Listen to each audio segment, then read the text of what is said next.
Am I running at the right cadence? It's a question that my college teammates and I asked ourselves while on a long run, something like 10 years ago. And it's a question that a lot of runners still ask me today. They want to know, should I run in long, bouncy strides? Or short, efficient ones? And what they're really asking is there a way that I can run that'll make me faster and maybe less injury prone? Let's talk about it. So cadence, put simply, is the number of steps that you take per minute. And you can find out yours pretty easily because most GPS watches and devices now count it for you. And the fitness app Strava even has a cadence setting that you can turn on and then have your GPS device port it to Strava. And at the end of your run, you can see your number. And you can also just go the old-fashioned way. Time 60 seconds on your watch, and for that time, count the number of times that your feet hit the ground. Now, for the longest time, running researchers have wondered, is there such a thing as the perfect running cadence? And one of the earliest leading opinions on the matter was put forth by Jack Daniels. That's the prominent American physiologist, and not the slightly overpriced Tennessee whiskey. They look like this. Daniels attentively counted the stride frequency of the world's best distance runners during the 1984 1500 meter final and concluded that most of them strode at a rate of 180 steps per minute, or roughly 3 steps per second. From there, a cadence of 180 steps per minute became known as a type of gold standard for runners of every speed. But what happens if your stride is not 180? Like, does it make sense to think that every runner, no matter their speed, their skill, their size, will stride at the exact same cadence? That certainly didn't compute in the heads of my college cross-country teammates. So back to this college run. One day, we went out on the long run and all decided to count our exact cadence. So we did the old-fashioned method. We timed a minute and we counted our footsteps. And out of the 12 of us, who were all roughly of the same speed, we varied between 160 and 190 strides per minute. In fact, I don't think any of us strode exactly at 180 steps per minute. And turns out that some variance is kind of normal. A study from 2018 of elite ultramarathoners showed that they had a cadence variance between 155 and 203 strides per minute. That's huge. But does that mean that cadence doesn't matter and that you have nothing to worry about if your cadence is nowhere near that gold standard of 180? Not necessarily. In fact, your cadence might be causing you some serious problems, namely making you slower and getting you injured. And if on everyday runs your cadence is far more or far less than 180 or that range, it's possible that you're running into one of two really common problems: overstriding and understriding.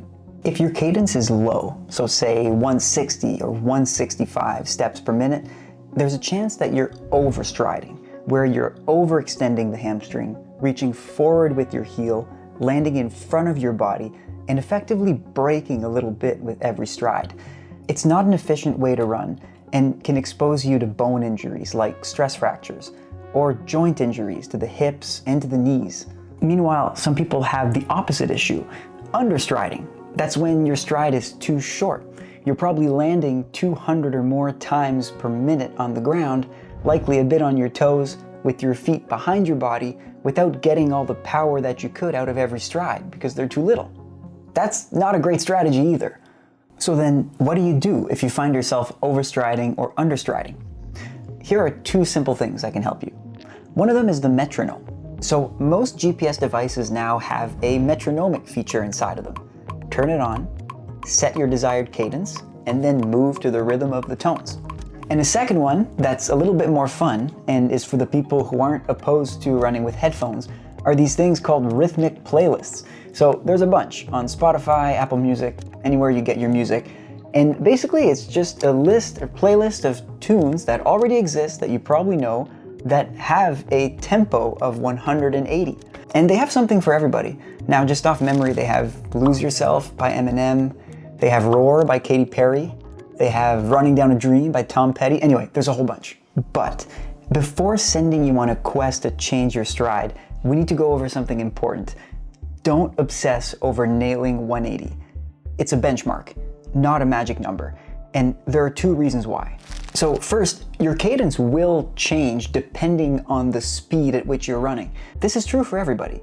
Even Eliud Kipchoge, arguably the best marathoner who's ever lived, runs and trains at around 180 strides per minute, but then races at 190 strides per minute because obviously in races he's going faster.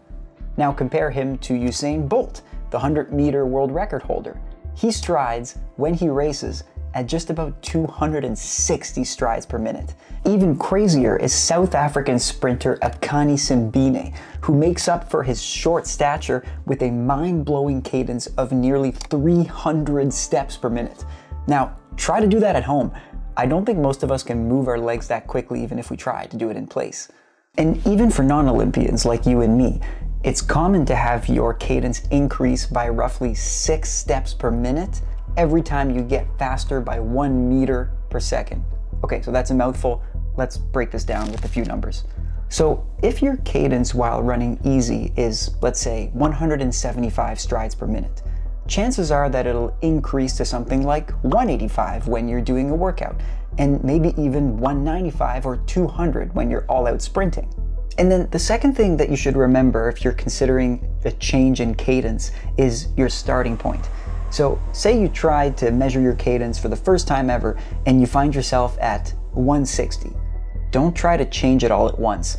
That would be too much of a change, and if you completely alter your running stride, you risk putting undue pressure on parts of your body and muscles that aren't used to it, and just that might result into injury. Instead, I'd propose that you do something like this. On your next run, time 1 minute, and in that minute, try to change your stride by no more than 5 steps per minute. So, for example, if you are that runner striding slowly at 160 steps per minute, try to go at 165 for 1 full minute. To help you do that, maybe try to set that metronome on your watch because it gets to be tedious to always have to count during your run. And then when you're done the minute, keep going on your run. 10 or 15 minutes later, try it again. After a few weeks of doing that, your overall cadence might increase to that 165. And then, if you still feel that you're overstriding, try to repeat the process for a few weeks, going from 165 to 170, all the way until you feel either A, close to 180, or B, comfortable with your stride. Eventually, you'll improve your running, eliminate some potentially harmful patterns, and be striding naturally, just as Jack Daniels intended. Hey, if you're still here, we'd love your feedback on something. Do you have any other burning questions around running or training that you'd like us to address? If so, let us know in the comments and we'll do our best to answer either in writing or through another video like this one. And also, thanks for watching. If you enjoyed it, please feel free to like and subscribe to the channel. It helps us out a lot. And we hope to see you next time. Happy running.